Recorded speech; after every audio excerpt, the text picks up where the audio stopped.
दोस्तों, आज मुंबई के वानखेड़े क्रिकेट स्टेडियम में वेस्टइंडीज के बल्लेबाजों ने जिम्बाब्वे के खिलाफ ऐसा तूफान मचाया कि जिम्बाब्वे के गेंदबाजी को तहस नहस कर दिया। शिमरॉन हेटमायर और रोवमैन पावेल के तूफानी अर्धशतकों के दम पर वेस्टइंडीज ने 254 रनों का पहाड़ जैसा स्कोर खड़ा किया। वेस्टइंडीज टीम की ताकत देखकर दुनिया भर के दिग्गज क्रिकेटर भी हैरान रह गए।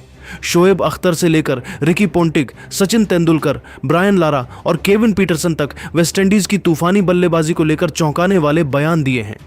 तो दोस्तों, इन सभी चौंकाने वाले बयानों का पूरा सच हम आपको इसी वीडियो में बताने वाले हैं, इसलिए वीडियो को अंत तक जरूर देखिएगा। दोस्तों, मुंबई के वानखेड़े स्टेडियम में खेले गए वेस्टइंडीज बनाम जिम्बाब्वे मुकाबले में दर्शकों को एक जबरदस्त बल्लेबाजी शो देखने को मिला। इस मैच में जिम्बाब्वे के कप्तान सिकंदर रजा ने टॉस जीतकर पहले गेंदबाजी करने का फैसला किया, लेकिन यह फैसला वेस्टइंडीज के बल्लेबाजों के सामने भारी पड़ता नजर आया। पहले बल्लेबाजी के लिए उतरी वेस्टइंडीज की टीम की शुरुआत ब्रैंडन किंग और कप्तान शाई होप ने की। दोनों ने संभलकर पारी की शुरुआत की और शुरुआती ओवरों में सिंगल डबल लेकर स्कोर को आगे बढ़ाया। हालांकि दूसरे छोर से ब्रैंडन किंग ज्यादा देर टिक नहीं सके और 9 रन बनाकर आउट हो गए। इससे वेस्टइंडीज को पहला झटका लगा। इसके बाद कप्तान शाई होप ने जिम्मेदारी संभाली और खूबसूरत कवर ड्राइव व पुल शॉट्स से रन बटोरने लगे। उन्होंने कुछ शानदार चौके लगाए और पावर प्ले में टीम को मजबूत स्थिति में पहुंचाया, लेकिन 14 रन बनाने के बाद वह भी आउट हो गए और स्कोर 54 पर दूसरा विकेट गिर गया। अब मैदान पर आए विस्फोटक बल्लेबाज शिमरॉन हेटमायर। हेटमायर ने आते ही अपना आक्रामक अंदाज दिखाया। उन्होंने स्पिन और पेस दोनों पर शानदार शॉट्स लगाए। लॉन्ग ऑन के ऊपर छक्का, कवर के ऊपर चौका और स्क्वायर लेग की ओर लगाया गया 6। हर शॉट में ताकत और टाइमिंग का बेहतरीन मिश्रण नजर आया। देखते ही देखते उन्होंने अपना अर्धशतक पूरा किया और फिर शतक की ओर बढ़ने लगे। दूसरी ओर उनका साथ देने आए रोवमैन पावेल भी पीछे नहीं रहे। पावेल ने मैदान के चारों ओर शॉट लगाए और खास तौर पर स्लॉग ओवर्स में जिम्बाब्वे के गेंदबाजों की जमकर धुनाई की। दोनों के बीच तेज रफ्तार साझेदारी हुई, जिससे स्कोर तेजी से 150 के पार पहुंच गया। हेटमायर ने सिर्फ 34 गेंदों में 85 रनों की तूफानी पारी खेली, जिसमें 7 चौके और 7 गगनचुंबी छक्के शामिल थे। 14.3 ओवर में उनके आउट होने के बाद वेस्टइंडीज को तीसरा झटका लगा, लेकिन तब तक मैच पूरी तरह उनके पक्ष में जा चुका था। इसके बाद पावेल ने मोर्चा संभाले रखा और 35 गेंदों में 59 रन बनाए। उनके आउट होने के बाद भी रन रुकने का नाम नहीं ले रहे थे। शरफैन रदरफोर्ड ने 13 गेंदों में 31 रन ठोक दिए और दर्शकों का खूब मनोरंजन किया। वहीं रोमारियो शेपर्ड और जेसन होल्डर ने अंतिम ओवरों में तेजी से रन बटोरकर स्कोर को और ऊंचा पहुंचाया। शेपर्ड ने सिर्फ 10 गेंदों में 21 रन बनाए, जबकि होल्डर ने 4 गेंदों में 13 रन ठोक दिए। आखिरी ओवरों में लगातार चौके छक्के लगते रहे और जिम्बाब्वे के गेंदबाज पूरी तरह दबाव में नजर आए। आखिरकार वेस्टइंडीज ने 20 ओवरों में 6 विकेट के नुकसान पर 254 रन बना लिए। यह एक विशाल स्कोर था, जिसमें हेटमायर, पावेल और रदरफोर्ड की पारियों की सबसे बड़ी भूमिका रही। इस धमाकेदार बल्लेबाजी के दम पर वेस्टइंडीज ने जिम्बाब्वे के सामने जीत के लिए पहाड़ जैसा लक्ष्य खड़ा कर दिया और मैच को एकतरफा बनाने की मजबूत नींव रख दी। वेस्टइंडीज की तूफानी बल्लेबाजी को देखकर दुनिया भर के दिग्गजों ने अपनी राय रखी है। सबसे पहले शोएब अख्तर ने वेस्टइंडीज की बल्लेबाजी को लेकर कहा, आज जो बल्लेबाजी हमने देखी वह किसी तूफान से कम नहीं थी। 250 से ज्यादा रन T20 क्रिकेट में बनाना आसान नहीं होता, लेकिन वेस्टइंडीज ने इसे बेहद सामान्य बना दिया। शिमरॉन हेटमायर और रोवमैन पावेल ने जिस आत्मविश्वास और आक्रामकता के साथ खेला वह काबिले तारीफ है। सच कहूं तो मुझे यकीन नहीं हो रहा कि यह वही टीम है जिसे 2023 वर्ल्ड कप में खेलने तक का मौका नहीं मिला था। आज उन्होंने पूरी दुनिया को दिखा दिया कि असली टर्नअराउंड क्या होता है। अगर यह टीम इसी तरह खेलती रही तो भारत समेत किसी भी बड़ी टीम के लिए आगे का सफर आसान नहीं रहने वाला। शोएब अख्तर ने आगे कहा, जिस तरह से वेस्टइंडीज ने अपनी गलतियों से सीखा है वह काबिले तारीफ है। 2023 में बाहर होना उनके लिए बड़ा झटका था, लेकिन उन्होंने उसी को अपनी ताकत बना लिया। आज की बल्लेबाजी उसी मेहनत का नतीजा है। हेटमायर ने साबित कर दिया कि वह बड़े मंच के खिलाड़ी हैं और पावेल ने दिखा दिया कि क्यों वह इस टीम के लीडर हैं। रिकी पोंटिंग ने कहा, वेस्टइंडीज की यह पारी आधुनिक T20 क्रिकेट की परफेक्ट मिसाल है। आक्रामकता, स्मार्ट शॉट सिलेक्शन और गहराई तक बैटिंग, तीनों का शानदार मिश्रण देखने को मिला।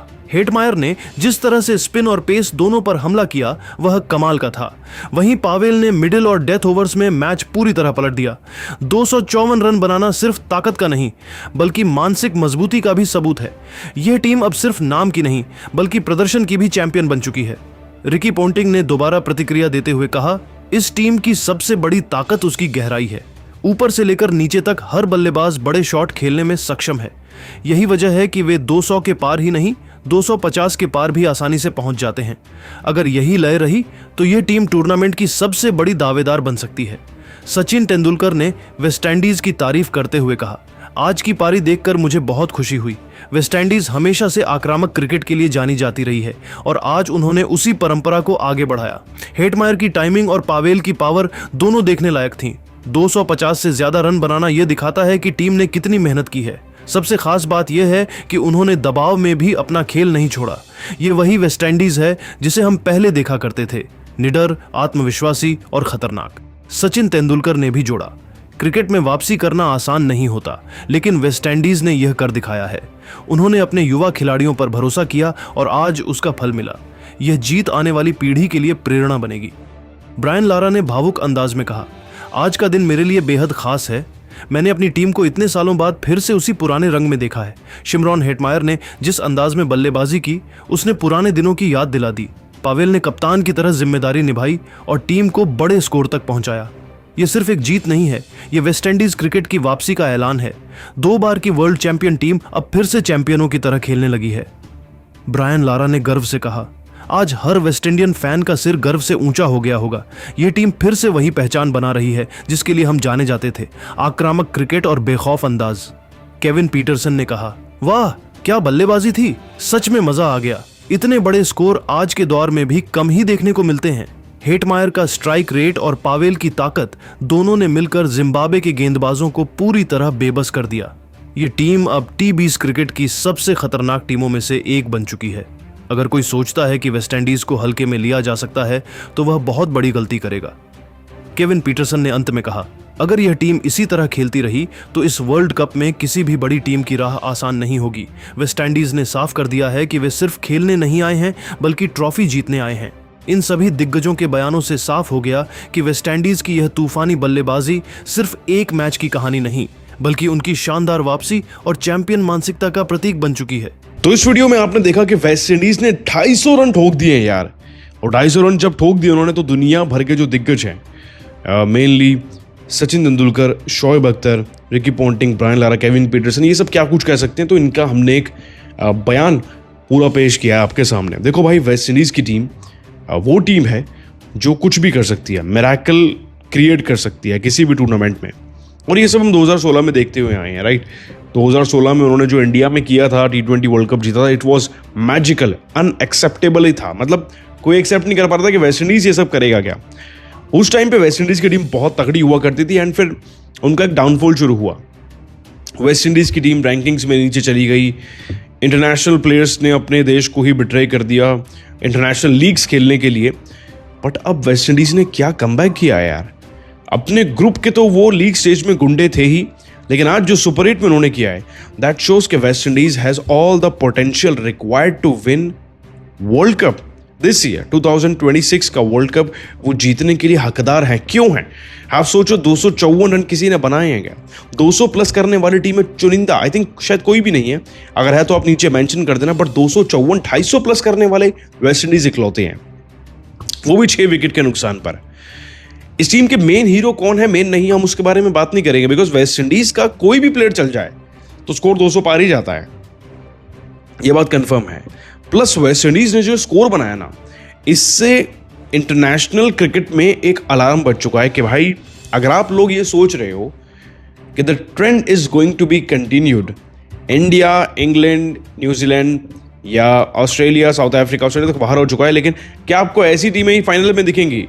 तो आप भूल जाओ, बिकॉज वेस्टइंडीज आ रहा है and they are coming for the trophy this year. They have proved it many times in this world cup. But आज तो उन्होंने कमाल कर दिया यार। ये 254 का जो आंकड़ा उन्होंने अचीव किया है, इट शोज कि वेस्टइंडीज के अंदर हंगर कितना ज्यादा है। और देखो, रेस में दौड़ते सभी हैं, बट जीतता वही है जिसमें भूख ज्यादा होती है। वेस्टइंडीज क्रिकेट बोर्ड डूब चुका है when it comes to giving money to their players in domestic and international both, still they are playing for their country. जो भी प्लेयर भी प्ले कर रहे हैं उनके लिए रिस्पेक्ट है, बिकॉज बोर्ड उतने पैसे नहीं देता जितना बीसीसीआई देता है, जितना ऑस्ट्रेलिया क्रिकेट बोर्ड देता है, इंग्लैंड क्रिकेट बोर्ड देता है, यहाँ तक कि साउथ अफ्रीका क्रिकेट बोर्ड देता है, उससे भी 10 गुना कम पैसा वेस्ट इंडीज क्रिकेट बोर्ड देता है. So we should respect their cricket, and वही दुनिया भर के दिग्गज कर रहे होंगे. They should be happy seeing के इतना कुछ होने के बावजूद भी they are playing for the nation and doing such good thing at world level. तो वानखेड़े में ये मैच कोई नहीं भूल पाएगा. It's one of a kind, और वेस्ट इंडीज ने दिखा दिया है कि वो क्यों वर्ल्ड कप जीतना डिजर्व करते हैं. बाकी आपको क्या लगता है, क्या वेस्ट इंडीज वाकई में वर्ल्ड कप जीत रही है? आप कमेंट सेक्शन में बता देना, नीचे खुला है कमेंट सेक्शन. मिलते हैं जल्दी एक और नई वीडियो में. सब्सक्राइब कर लेना यार.